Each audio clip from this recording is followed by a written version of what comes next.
Welcome back to the Fixed Ops Roundtable. And we've heard so much at previous events about voice technology. Google has been here, and we've discussed that with a number of retailers.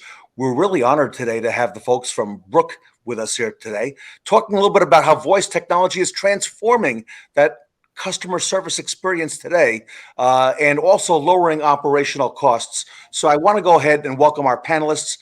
They are Lawson Owen, who is the CEO of Brook, as well as Jason Beckett, the Chief Operating Officer, also of Brook. I want to welcome Greg Stolrow, who is the Chief Financial Officer of McKenna Cars, and also Alex, the BDC Director at McKenna Cars. Welcome, everybody, to the Fixed Ops Roundtable. Thanks for having us, Ted. Thank you, Ted. Lawson, this is a conversation that's really, I think, long overdue because to get into depth on how voice technology is really transforming the industry and how it's transformed so many other industries where the retail automobile industry is really following right now. Yeah, we deal with it every day in our life, our own personal life as well as our business life. And so what we tried to do here at Brook.ai was to leverage a lot of the historical speech data that we had to really bring a unique offering to the automotive industry and service specifically. Interacting with a digital voice assistant, again, is commonplace, whether it be Siri, Alexa, or even Google. You had mentioned Google. The reality is that we move through the next year or two. By 2024, there's actually going to be 8.4 billion interactions or units that are out there in the marketplace by consumers and businesses that leverage a digital voice assistant. And we see it in commonplace with airlines and credit card companies and things of that nature. So we thought it was a great time to bring it to automotive. And certainly with the onset of the pandemic and COVID, we found a great place in the market for Brook.ai. Yeah, and it's really not just automotive. It's all sectors that are really diving into digital voice assistants. One interesting thing we've seen is purchase transactions over the years, how that's increasing, and consumers are becoming more interested in purchasing through voice technology. In 2020, $2 billion was sold through voice technology, where consumers actually purchase through a digital voice assistant. By 2025, it's supposed to be 164 billion. That's a 630% increase in just a few years. And why is that interesting? Because me giving someone my money or something my money is the highest form of trust. And so this is a great indicator that consumers are really becoming more interested and open to using this type of technology. I think that's the big thing is the biggest challenge with different or new technology is the rate of adoption. And from a dealer's perspective, we know that the rate of adoption is there. From the consumer's perspective, we just have to help the dealer get comfortable leveraging that technology, which has all sorts of customer experience, CSI benefits, in addition to saving a lot of money. Wow. When you mentioned the trust, that really hits home. And I would totally agree with you. As consumers, which we all are, we're all seeing and we're interacting now with digital assistants, whether we realize it or not. Jason, tell us a little bit more about that data again that you're seeing, because I really think that the audience needs to know a little bit more about that. Yeah, so we have a call monitoring tool called Caller CX that's been in the marketplace for many years. We use AI to track and record calls into the dealership. So we see a lot of data around what happens with those calls. 65% of ROs are from inbound calls. It's the largest lead source for fixed ops drive. And so what we see in addition to that, though, is 20 to 30% of those calls fail. They're lost, dropped, or abandoned. And with the great resignation right now, that's actually even higher. So the largest lead source for a service drive, they're losing about a third of those just from not answering the phones. The ones that do get answered, we're seeing a high hold time, anywhere from 7 to 10 minutes for many dealers.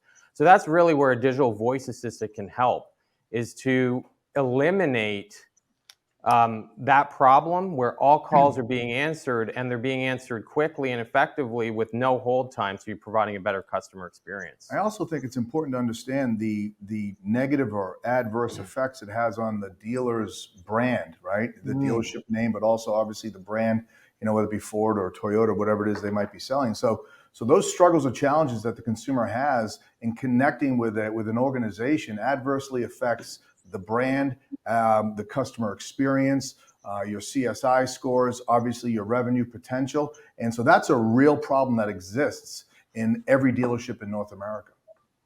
Yeah, Lawson, you're so right. From a consumer's perspective, there's probably nothing more frustrating than trying to connect with a dealership, over the phone, and all the things, Jason, that you're mentioning now with the Great Resignation. These are a lot of challenges that dealers have. Greg, talk to us from the retail perspective. What are you seeing now? Going back even pre-pandemic to all the things that have happened in the last 24 months. Well, we've already seen that things have come back in terms of fixed ops. We've got more folks on the drive. We have people that are anxious to get their car serviced. I think that the business as a whole is kind of at a place. It's in a turnaround mode more than in anything. Before we had seen some months strong, some weaker, and now we're seeing some pretty steady volume. Our BDC department was down to 4 people at the beginning of the pandemic, and then through the pandemic, and we're up to an average of probably 6 people in there on a given month. And we're very, very busy, and we're doing a lot more campaigns now. We're finding that it's valuable to do those things because we've got the interest of the consumer. Probably our challenges really are actually nothing to do with anything we're talking about here today, but they directly do have some impact, which is loaner cars are very difficult to obtain. Every dealer has that problem. It's not just us. And so that's impacting service. And I'll let Alex describe that a little bit because she's frontline with that. And then also just in general, finding technicians and having enough people to service the consumer.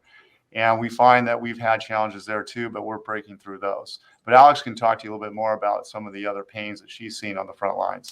And if I may, Alex, before I come to you, Greg, just to follow up, Yeah. Did you know you were missing calls in service in the BDC, pre-pandemic, going back a little ways? Yes, we did. And we knew that because we use Proactive for our call center management system. And we knew we were missing somewhere in the neighborhood of like 14 to 20%. And most of those calls were on the front and back of the day. So it wasn't necessarily during the day, but most of them front and back, we were missing calls primarily. Okay.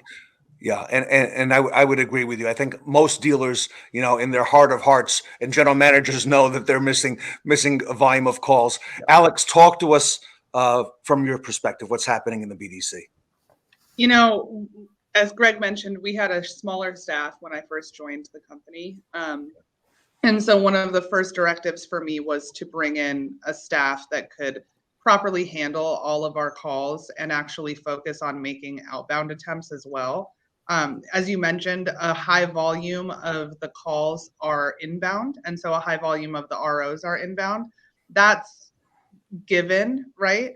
And so the focus of a business development center should always be to develop business. And so with having something like Brook, we're actually able to do outbound campaigns, increase the number of touches on clients that aren't reaching out to us.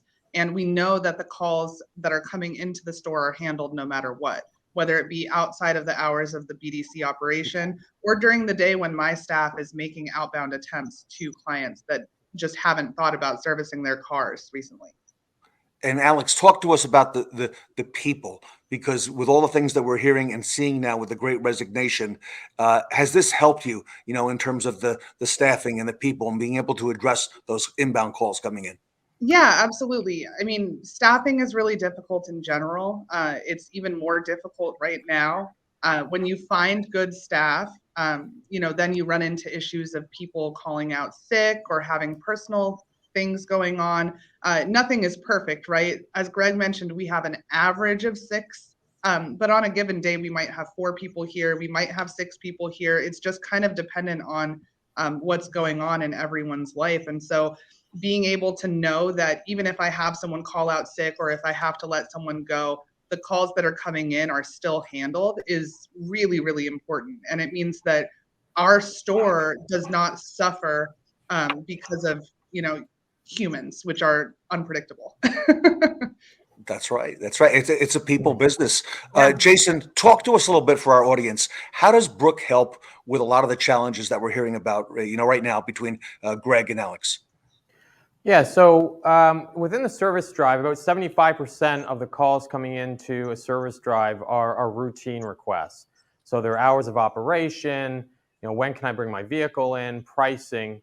And that's really what a digital voice assistant helps to do, is take on those inbound calls, handle those routine requests, right? So 75% of those calls can be handled by a digital voice assistant. And that allows then the BDC, like Alex was mentioning, and then focus on the outbound revenue generating calls. It also helps them focus on specific campaigns so they're not getting distracted by the fragmented inbound calls that are coming in. Within the service drive, it also helps with the service advisors. Now they're not being distracted by the inbound calls, that they can actually focus on the customers in the drive and providing a great customer experience, whether that be walk around or just helping the customer. Lawson, talk to us. And by the way, this makes a whole lot of sense for dealers watching. Lawson, how does this help in delivering a consistent experience for the consumer as well? That's a great question, and I think everyone, we've touched on it a couple times here, and certainly Alex did too. The whole purpose or intent of a business development center is to develop business, and the reality is every outbound call is a retention call. Regrettably, though, those campaign calls, those outbound calls, those proactive calls are probably some of the most neglected calls within the service department or within the dealership. And so what we need to focus in on is not only the reactionary side, which Brook obviously helps greatly, but also how do we free up our staff, especially if we have a limited staff or a green staff. I think what we've seen through the Great Resignation and certainly the pandemic is a lot of our talent has left, and we're starting over. So you have different employees at different maturation rates, different skill sets. So Brook actually allows you to free up those people so they can focus on those retention calls, those campaign calls. If we don't retain or maintain the relationship with our service customers, they're not going to come back to us. There's a lot of options out there in the marketplace, whether it be other dealers or some of the independents from a service perspective. We have to focus on those retention calls. I like it. Alex and then Greg, anything you like to add to that? No, I think that was pretty well put. My staff, some of the people that I have are new to the auto industry, and I've been able to work with them on focusing only on outbound campaigns. So they answer, maybe a handful of inbound calls every day, but they're averaging, between 40 and 60 outbound attempts a day to clients that we have not reached out to. So, that's really important to us to grow our business. Yeah, I would say. Greg? Yeah, I think that's true. I mean, Alex is right. What Brook allows us to do is really to have more flexibility, whether it be the staffing issue, which we've had, or, for example, something she didn't mention, the other day we had the store where we have the BDC was being, the whole parking lot's being resurfaced. And she had to send everybody home at around 1 o'clock in the afternoon because it was just the fumes were too rough for them to continue to work. And I guess, I don't know, Alex, you might be able to tell me. I didn't ask you yet because it only happened last week and we haven't met on this. But how many calls we actually were able to cover with Brook for that afternoon? Because I'm sure we were fortunate to have Brook that day. She set 52 appointments. Wow. I love it. And Greg, nothing more real world than that, right? Because that's the stuff that's happening every day in our lives. Yeah, it was crazy. I mean, it was the only thing we could do. And that 52 appointments would never have happened had we not had Brook. Right. Now, Greg and Alex, I know a lot of our people in our audience work in dealership, and we even have a lot of BDC managers who are watching today.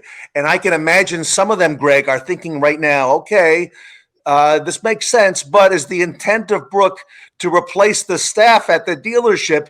And that's got to be a question they're thinking, Greg, is, talk to us about that. Yes, and in fact, we had a little pushback from the one veteran in our group. She's one of our best, and she was freaking out when we put Brooke in. And, we kind of held the line and said, look, this is what we're going to do. And really, our response for Brooke was to cover the bookends of the business, the before hours and after hours. And we expect that our team does their best job in the middle of the day. I believe that you probably could, given even our example of the other afternoon where we took 52 calls, appointments, I should say, we could replace somebody, but we're not intending to do that because we still want that touch. We want that high touch feeling. And I think that, we're going to have those people dedicated more to outbound than inbound. They get paid more for outbound than inbound. And so really, as it comes out, it's a win for everybody because the pressure of handling the inbound calls isn't as great. So when we've got 4 or 5 agents all making outbound calls, they can do that with some level of intention and not worry about the 4 or 5 calls that are ringing while they're in the background while they're actually taking the time to make some outbound calls. So no, we haven't had. I think everyone's calmed down now in that regard. And I guess Alex, you work with them every day, but I don't sense there's any issue with it. And they thought their job was being not as much loss as they were going to lose money. That was the bigger thing, I think, than losing their job. Well, being able to adjust the pay plan to really focus on outbounds and to reward outbound attempts was one of the first things that Greg and I worked on when I joined the staff. Because with the introduction of Brooke, the focus was always to get those clients that weren't calling in. Replacing staff has never been our intent, simply because, Jason mentioned 25% of the calls that come in are not simple, right? Those calls need the human touch. Those calls end up transferred to a human because of additional concerns or questions. And so if there was no BDC staff and only Brooke, those people that were calling in with more complex issues would be completely frustrated. So it's a stopgap for the simple things so that our staff can focus on outbounds and campaigns and retention. But it's not a replacement in any way. And, calming our staff by, rewarding them for their efforts for the outbounds was really one of the first ways that we were able to kind of get everyone on board. Yeah. And now, when I had to send them home because our office was just filled with asphalt fumes, no one was stressed out that they were going to miss out on money, right? Because they knew that Brooke was there to answer the phones. And so the next day we all said, oh, can we guess how many calls she took? Can we guess how many appointments she set? And they're into it now. They're a fan of Brooke as much as the rest of the company is. I'm becoming familiar now with this persona of Brooke because we're referring to her as she now. So, by the way, Alexander, I love that story about the paving. Talk to me about, things like holidays and closures. I would imagine that Brooke helps you with calls about that as well. Hilariously, Thanksgiving Day, we had something like 25 calls and 5 set appointments. And I was laughing because I was like, what car dealership has ever been open on Thanksgiving? I can't think of a single one. And here we are getting service calls with people actually setting appointments on Thanksgiving Day. And so, without Brooke, there would be those 5 appointments that were missed out on. And that sounds like a really small number, but that's 5 people who would be frustrated and probably never call us again if they hadn't been able to just quickly set their appointment when they wanted to. I love it. A great point, Alex. Jason, this is really amazing. Okay. Some of the things that we're hearing here. For those of us who aren't familiar with exactly what a digital voice assistant can do for service, I'm learning some of the things right now, but tell us more. Yeah, I think what we talked about earlier, like digital voice assistant is perfect for handling those routine requests, right? So we talked about 75% of calls coming in are routine FAQs. Overall, 62% what we're seeing are customers calling in to book an appointment, and that's where a digital voice assistant does really well. So digital voice assistant or Brooke is meant to answer, handle, and appoint your inbound service calls. What's great about a digital voice assistant is that it's your best service coordinator at scale. Whereas, a human can only handle one call at a time, the digital voice assistant can handle thousands of calls simultaneously. So as your dealership inbound calls fluctuate throughout the day, you don't have to worry about staffing, right? That overflow can just go to Brook and you can keep your staffing pretty steady. You pair that with also integrating a digital voice assistant with your scheduling tool or DMS. Now you can provide a very consistent experience where the digital voice assistant is booking the appointments the way you want them to be booked, right? What vehicles do you want to service? What services do you want to offer? Thinking about transportation options, service advisor capacity, shop capacity.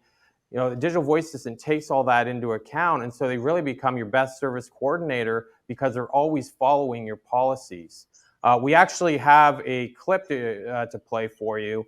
It's a real clip of a customer, just how they've set up Brook to handle transportation options. So I'm hoping we can play that now for you.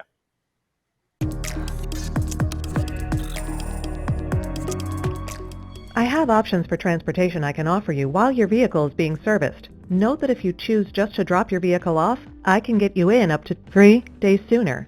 So, would you like to drop off your vehicle, wait for it, or hear the transportation options I have? Wait for it. So, Greg, take us through that call and some of the areas with some of the challenges that you mentioned earlier as well.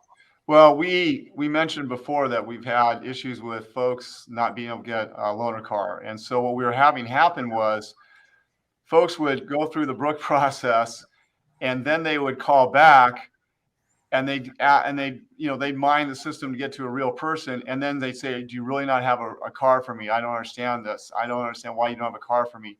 And so we started to have this, and what was happening is Brook actually became more of a problem than a solution for a short period of time, because we were literally taking those calls twice. Once when they logged in, and then second time when they call back. And so what happened is we asked if Brook could be set up so that we answered the issue and addressed the issue of the rental car or loaner car at the beginning of the call, so there was complete understanding, and that was set before they went all the way through the entire process. And it saved a tremendous amount of time doing that. And so I think that's just one of those things where everything needs tweaking a little bit. That would probably be the one single area that we've had a challenge with. I mean, we can't control the technicians or things like that. And, fortunately, we're linked with the DMS, so our appointments that are available through Brook are only the appointments we can provide. So there's never really an overbooking going on.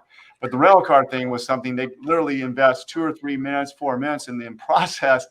And then they're like, shoot, man, I'll keep my appointment. I'm going to call back. And that's just, we had to find a way to deal with that. Okay. Jason, are customers really ready to schedule their service appointments using this type of technology? Yeah, so there's two factors that we track, or two KPIs we track to really understand, the customer experience and whether customers are willing to work with this technology. The first is containment. So how well does a digital voice assistant do to contain the call within the digital voice assistant without having to transfer out? And we mentioned earlier that's about 75%. So 75% of the time, digital voice assistant or Brook is able to handle that call from beginning to end. There's certain calls that do have to be transferred. They're either more complex conversations that need to be had with a service advisor, or they're transfers to a different department, that kind of thing. The second is the appointment rate. So how often does Brook or digital voice assistant actually complete the task of the main task of booking an appointment? And there we're seeing about 65% plus with our top performers. So, and that's all driven by the scheduling tool and how you're configured and how you want those appointments to be handled. So yeah, we're very happy with the results and the progress digital voice assistants are making in the market. Jason, great points. And if I'm a dealer or a general manager or a fixed ops director or a service manager watching right now, Greg, let me come back to you. You've mentioned, and Alex has mentioned also, some of the things, as you went through and, implementing Brook at your locations, at your 9 rooftops. Anything else we need to know about, when you first introduced Brook that we need to be aware of, in going forward? I'm honestly, God, it was the easiest implementation we've ever had. When I think about uh, CDK contracts and other things we've done in this place, implemented, intelligent accounts payable solutions, e-payment systems for cashiering. This thing was like, it was not even on the radar, to be honest. And I mean, literally, we did it almost immediately when Alex arrived. And I mean, I think it was like the first thing she did, and she didn't even have a staff yet. It was amazing how easy it was, in my opinion. I mean, and again, along the way now, the tweaks haven't been that hard either. And learning how to use it, I mean, you don't need a lot of training to use this tool. And I think that's the hallmark of it. It's kind of a no-brainer. In fact, I can tell you that when I introduced this, at the time, I was really heading up fixed ops for a while while we didn't have someone in that seat, and I had one of the service managers check it out, and then he brought his findings to the meeting, and literally there wasn't any pushback. In this place, there's always pushback. Not one person said no to using Brook. Wow, it's almost bulletproof from what I'm hearing. Alex, talk to me from the BDC manager perspective. You talked about things earlier, such as pay plans. How are the BDC managers going to be, receiving this when they think about the technology and, like you said, how some of their folks are and how they are compensated as well? Well, first of all, it's funny. Greg mentioned it was the first thing I did. I think I started on a Monday. I think we set this up on a Wednesday of the same week. So I hadn't even had a demo on it, nothing. And it was incredibly easy to set up. Speaking of the Great Resignation and, the challenges that we've had during the pandemic, you can't have a 7-day-a-week BDC anymore. You can't have the boiler room, 8 a.m. to 8 p.m., 7 days a week covering the phones. It's just not possible with what's going on in the world. And so, BDC directors should look at this as something that kind of takes some of the weight off of their shoulders in terms of handling calls at all hours of the day, helping customers at all hours of the day, and it lets them manage their staff. I can pull my staff off the phone and have meetings with them about what we need to accomplish. And no one is stressed out about answering a call if it comes in, right? Because Brook is there to answer the phone. We can do growth training constantly, and it actually lets me work with my team and improve my team on a daily basis rather than letting things snowball because we're so worried about the immediate of answering the phone.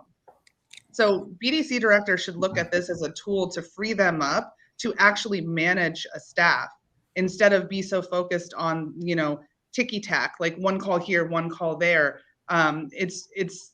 That's not the way to grow a department, and it's not a way to manage a staff. So we have to move forward and embrace this technology so that we can be better as managers.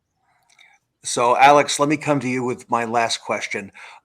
Any other insights you can offer into how my dealership, if I'm watching this right now and I want to think about how am I going to prepare my people at the dealership level for a new digital voice assistant? Any insight that you can provide to our audience there?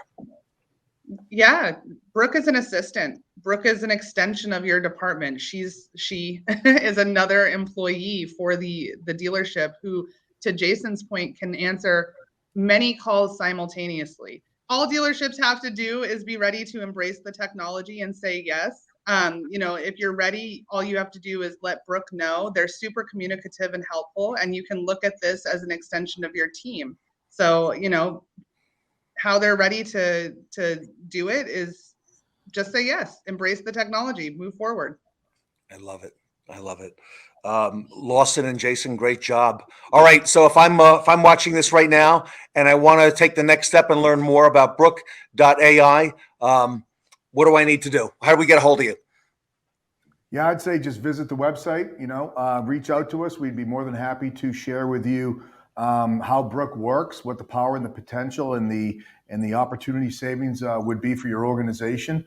And I think the first thing we'd ask you to do is to just open up your mind. Ignore it. Acknowledge the reality of the struggle or challenges of getting your service calls answered. acknowledge the reality of the staff struggles that we face in today's market, and then give Brooke a chance. Trust is hard for most dealers or organizations. So have Brooke handle after hours and overflow and see how she performs for you. The reality is we schedule almost 10,000 appointments a month just in after hours and overflow calls for stores. So just go to Brook.ai and check it out. And it's going to continue to grow, Lawson. I could see it right now, and it's happening all around us. So if I wait, my competitors may not be waiting as well. So great job, everybody. Both Greg and Alex from McKenna Cars, thank you so much for being with us today on the Fixed Ops Roundtable. And Lawson and Jason, thank you so much for all that you and Brooke and that she is doing for the industry. So really enjoyed hearing about this solution. And I want to invite you to come back and tell us more about it at the next roundtable. That'd be Thanks, great. Ted. Appreciate it. All right. The panel from Brooke here today at the Fixed Ops Roundtable.